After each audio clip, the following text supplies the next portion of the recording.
The Witch of Moon's Lane presents How to Witch, Bitch. Welcome to episode 2 of How to Witch Bitch with Michelle, the Witch of Moon's Lane. And this is such a fascinating topic, witchcraft. For me, you know that I'm fascinated by it, and there's so many people who are. So I guess today we're going to talk about the tools of the trade and what they actually symbolise and what they mean. So if I think dramatically, American movie of, a witch, she has a cauldron. Is that actually correct? Yes, it is correct. Okay. So the cauldron definitely for us is about putting your magic in. So if you're going to do a spell, I often do it in a small cauldron. If it's going to be a bigger spell, I do it in a larger cauldron. Mm-hmm. Now the cauldrons can be done for a lot of different things. And a lot of people don't even realise that they're doing it in other avenues. So for me, a cauldron, like for once a month, full moon, I'll get my cauldron out and through my page, through my Facebook page, I often say, if you want a blessing, put your name down. And so what I do is I write their name on a piece of paper, I pop it through, and because I was saying to you as a fire witch, I pop it into my cauldron and I love this. I set it alight. Fabulous. So basically what I've done is I've called in my deities and then I've just asked for the names to be blessed for either health, for wealth, whatever that is. So the cauldron is very instrumental in putting in your herbs and your crystals and your spells and sort of setting it alight, basically. Creating is what I'm doing. Which is kind of like cooking. Which is why we go back what we were talking about in the last episode was kitchen witches. Yes. Sold over your shoulder. Yes. So basically, yes. So that's what your cauldron is. Your cauldron is basically what contains the spell work that you're working with. So that it's brewing it all together. So it's brewing it all together. Okay. Yeah. So what objects do you put into that? So you said crystals? Well, it depends on what type of witch you are and what you work with. But, I mean, to me, I put crystals in it. I put herbs in it. I put my spells in it. I do, you can even do spells on bay leaves and put the bay leaves in because each particular herb has a different property. So rosemary, for example, if you're doing a spell and you're missing a herb, rosemary is the universal herb. Oh. So a lot of witches will have a rosemary plant at their front door because it brings in wealth. But it's also there because most witches that have been doing it for ages always forget an ingredient and we all just go, fuck it. And we go out and go, Rosemary will fucking do. And we go and put that in. So what happens to all of that stuff? So you're saying with the blessings, you set fire to them, therefore that's kind of done in the cauldron. But if you're mixing all of this stuff together, where does that then go? The actual... So I ground it. So what I do is I actually go bury it. Wow. Yeah. Some people will put it into the sea. So we've done that as well. We were talking about sea witches. They might pop it to and give it to the sea god. So you put it in there. Others will bury it. Sometimes they'll actually just so a lot of what I do too is because I do a lot of salt. I'll actually turn that into black salt, which is basically I put into jars and I actually sell in my store so people can come along and it's already got all the herbal, so it's already had spell work done on it. Wow. A good spell, which means it just sort of like when you're doing a you spell, can eat it. You're just eating it. It's just normal salt. I'm popping it on my pasta. No. They can sprinkle it on their I actual. seriously thought you meant you were eating it. Just some white salt, some black salt. Oh, that's lovely with my bolognese. Well, wax is a little bit, make you a bit sick, so I don't want to be responsible. So where do you put the salt? People come and buying my black salt and dropping dead. No, that's not going to happen. Oh, my gosh. So that's the salt so would be used, that would be the next part of witchcraft. So you could basically, if you're coming in and you're new to the craft and you're wanting to just light a candle and you take some black salt from maybe a whole lot of different sort of spells that I've done, that's already charged with magic, so they can reuse that. And where do you put that salt? Well, a lot of people will get a candle and they'll just put an oil on it and rub it on and they just light their candle and they use it through. Okay, so that will have rose petals in it. It will have flowers in it. It will have herbs in it. It will have, even some have graveyard dirt. Depends on what type of spells you're doing. Wow, and that you once again not eating that. Not eating that at all. You might be eating Betty's arm. Don't eat Betty's arm. We don't. Or any of Betty. We don't advise it. Maybe I should put that on the bottle, please. Please do not eat. Look, I mean, not everyone's as stupid as I am, but still.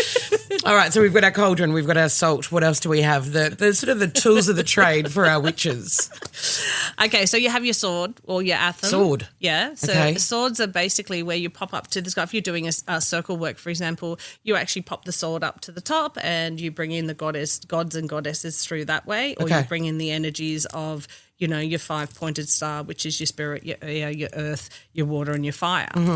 You also can use that to create and open a circle. So opening a circle in the south where we are, we open it anti-clockwise and we close it clockwise, whereas in the north they do it the opposite. What are we opening a circle to? Well, that's if we're having a coven and we're doing spell work and we're doing more than one spell. Okay, so we can do that.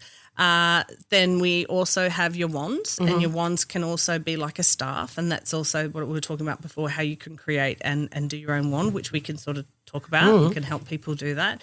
Now, again, you could be using that as opening the circle and closing the circle, also pointing different directions to the east and the north and the south, and bringing in the gods and the goddesses as well. Then, of course, you have your sage. Where your sage is, you want to sage down. You would have your salt that you would work to open the circle of protection. And there'd be certain different types of candles that you'd be using, different colours. So often when we're doing spell work, we actually use different coloured candles. So white is for purification. Black is definitely if you're using hexes and you're doing things like that. Green is for money. Red is for love. So blue is if we're doing calm spells. So there's definitely different colours. Yellow is for happiness spells as well. Orange is for luck. So they're all very, very different depending on what it is that you're wanting to create. But a lot of people are solitary. They just use their altar, and their altar will have everything on that. And that will have. What does the altar represent? So the altar is like a safe space. So it's your office. So basically, your witch office. My witch office. Okay. I say, so even look at Buddhists. You know how they have their altar, they have their Buddhas on there, and they have that. Yep. So they have that in everything where they give them offerings. The same thing. So we're also giving offerings to our gods and goddesses as well. Do you have an altar at home? I have an altar at home. Okay. How big is it? Well, they're all different. It just depends. And I mean, they're all different, well, everyone has their. I thought you had like several. Some people have like a corner of their house, and if they're into feng shui, then they know where to put that because it's great about flow of energy within the home. So then that's bringing in feng shui as well. So you see, all these religions are very much sort of interwoven. There is a basis. Interwoven, there is a basis of all religions. And basically anything that you do has a light and dark with it. You can work for the light, you can work for the dark. You can learn the dark so that, and when you're in the light going into the dark, you can help those that are there and bring them back into the light. So that's the whole thing about knowing dark witchcraft and white witchcraft. For me, I do it solely so I can help you. I'm not out there hexing people and putting bad spells on people. Can I do it? Yeah, but I would rather just send back times 3. Yes. Which means if you're sending me love, you're going to get a lot of love back. You're And sending if you me send a lot of shit, you're going to get a lot of shit back. All right, I'm like one of those Louisiana witches that I just turned into, didn't I? Oh, she's channeling someone now. I don't know what's going on. All right, so we've got our cauldron, we've got our wand, we've got our sword. There was another word in there that you said. Atham. What's an atham? So basically it's a smaller, like a dagger. Okay. So some people have the sword, some have the dagger. We also have your chalice. So often, What's a chalice? So a chalice is like a beautiful cup. Okay. Okay. So for wine? Well, yes, you can put wine in it. So that's exactly. So then that's a little bit of a crossover, say, to when you're in church too. Yes. So it's very similar with the chalice. Yeah. Yes. So it's a beautiful cup that you can have ceremonial wine with as well. Okay. I wouldn't call mine ceremonial wine. I just like drink that one down, It's wine. Just wine. I'm wine in this and I'm wine in that. So what else do we need? We've got, if this is someone who's, it's sort of like the starter pack, so to speak. And you sell all of this, obviously, in your store as well. Right now I'm looking at cauldrons and I'm looking at candles and I'm looking at everything else. The crystals, there are other things as well to use. So basically you'd start off with Palo Santo, which is a beautiful holy wood, and I get mine from exactly I'm ethically sourced with all my products as well. So the same with my sage. It's Indian sage, so I get that out of the States. So basically white sage is brilliant too, but it doesn't have to be white sage. Often we can actually be using rosemary sage, and I often do that as well, where I've sort of blessed it myself and I've done rosemary. So that basically will then just purify everything. So you purify all your equipment before you use it, because in between uses, you don't know who's walked past it, because negativity can go past as well. So technically, the first thing I do before I start any type of spell work is I get out my sage or my Palo Santo and I actually sage all my equipment. Okay. All right. So it's basically, if you're in the kitchen, you would wash all your utensils before you start. So basically that's what it is. The second step would be then to open up your circle. So by opening up your circle, you can, depending on where you are, if you're doing it inside with your altar, of course, you'd just do salt. So then you would then do a ring of salt around you for protection. Sometimes if it's a love spell, I would actually put rose petals around as well. That's just sort of what I would like to do. Then you can use your sword. So your sword, of course, is the one that you put up to the sky and you say, I call upon, and that's when you're calling upon who you actually want to come into the spell. How do you pick who you bringing in? Well, again, that depends on, what you are interested in. So, like if you're interested more in the Egyptians, you'd sort of bring in Hegate or Isis or someone like that. If you're more north, you'd probably bring in Freya. So these are the goddesses of the different types that you would bring in for love. If you're Greek, you might want to bring in Aphrodite, so you call upon her. Yeah. Or you just want to call on a goddess, call them the gods and the goddesses, and you just bring in the air and the earth, and so you just say the gods of the air, goddesses of the earth, whatever that is, you bring that in.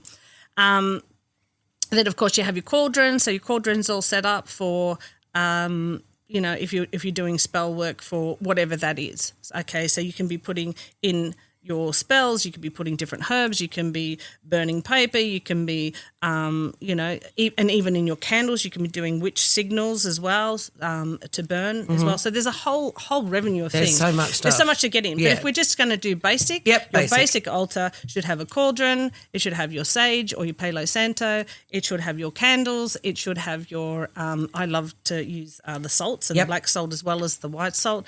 It should have your herbs that you're going to be using for that. And sometimes you can use coins if you're using coins within magic. It could even have different colours that you put underneath your cauldron. Then definitely your sword, your atham, which is a dagger, because you might want to use a dagger. You have your wand, or you could have a staff. Okay. So back to the wand. And your chalice with your wand. You got to have the wand. Very important.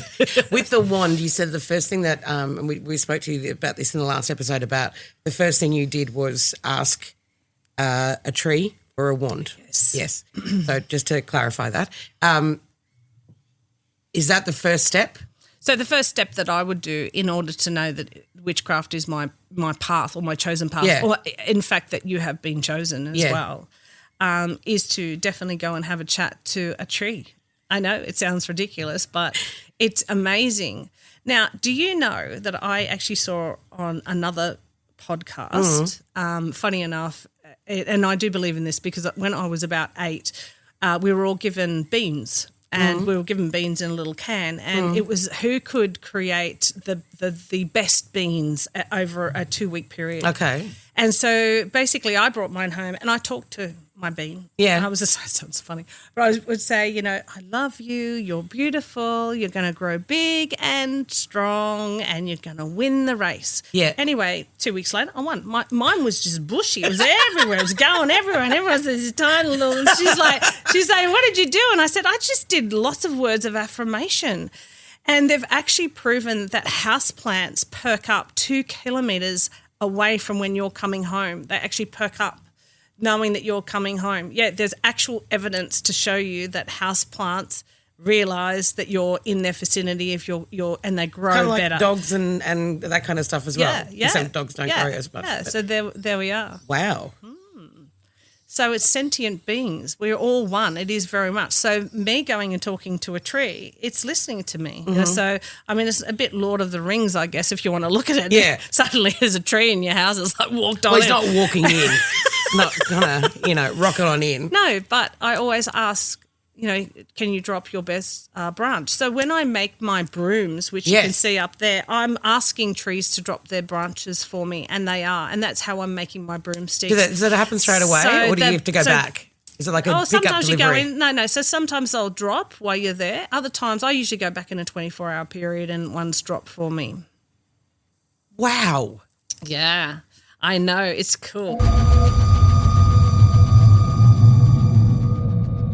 And so with the brooms, that's another thing where everyone goes, why do you have brooms? Yes. Well, brooms are basically, when you finish off, you want your broom to sort of, I close the spell and I go anti-clockwise with sweeping it up through, which is taking away the negativity. So basically, and then you what's pop the that theory out with onto the broom, witch riding on a broom? Okay, so basically the witch was riding on the broom is just that the witches are used to sort of sweep out negativity. Oh. Now, the funny thing is the witches actually used to have the broom backwards. So where do you think the word for the female bush is? Because the actual broom was back to front. That's actually what they've actually got it. We were riding them with the bush out the front. Hilarious. I honestly didn't expect that today. Wow. I'm talking about that. I just remembered I got underpants in my head. Who's got daughters? You don't have daughters. I got daughters. They took everything this morning. Listen, Pamela Anderson does it. Don't knock it. What? She puts underpants in her head? She uses her G-strings. Oh I don't want to take mine out because they're like pantaloons. There's like. Anywho, getting back to it. Yes, the broom. So we can edit that, or Yes, maybe not. Oh dear. So that's what it was. Actually, so it was around the other way. So the actual was out the front. Right. So the old modern art, when witches were flying on their brooms, the bushy bit was at the front. Okay. And so they were holding the bushy bit. The bushy was at the front, and then it would go down like that. Oh. But then modern times, they've switched it around. Why have they switched it around? Because it doesn't look so weird. I don't know. So they just have, I mean, with many things. It's like, why is Santa now red and white? Because Coke brought it out, you know. So it's just through time. But that's where the bush comes from. So see? Pagan witchcraft yet again.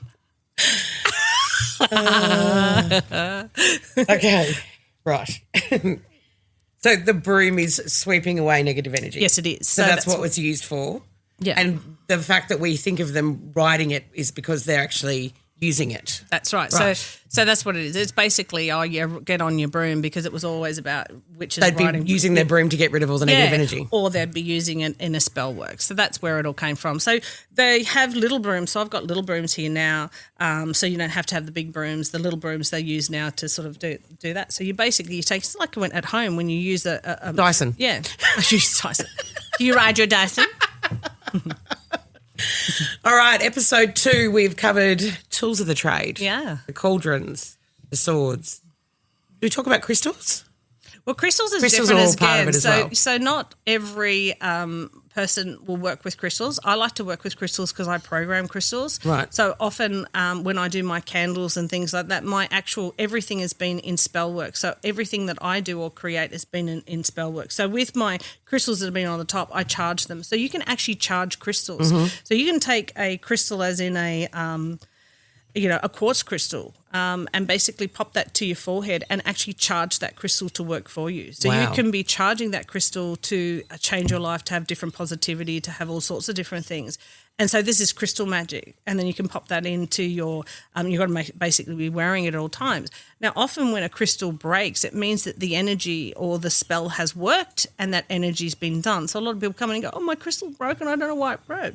I remember that happened to me when I was young. You've sold me a faulty product. I remember no, a it's crystal actually done breaking. it. Yeah, it's done its work. It's done its job.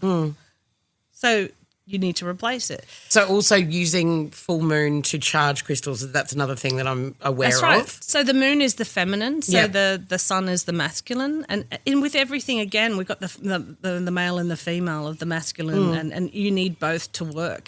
So, that's why we are in equal parts. We need one another, one another to work. So basically she's the feminine and you pop her out. You put all your crystals out. I also put out my cauldrons. I put everything out. So it's Under not a full moon. Yeah, I put everything out under the full moon. Or I leave it out after a full moon after I've done my spell work myself. And often I will do things like love spells and things like that the day after a full moon because it's still got the energy but it's not as potent. So I'll do it the day after. Okay, well, we might touch on that in the next episode as well, the importance of the moon. I've kind of always figured that with you, that there's a lot of energy. And I think we are becoming more aware as well. The lunar moon, all that kind of lunacy. stuff. Yes, all that kind of stuff. It's becoming very, very evident. All right. I think they're going to think we're a couple of lunatics here. That is the Tools of the Trade, episode 2 of How to Witch Bitch. Any questions or comments that you've got, just leave them for us and we will address them as quickly as we can. Thank you very much, Michelle. Thank you.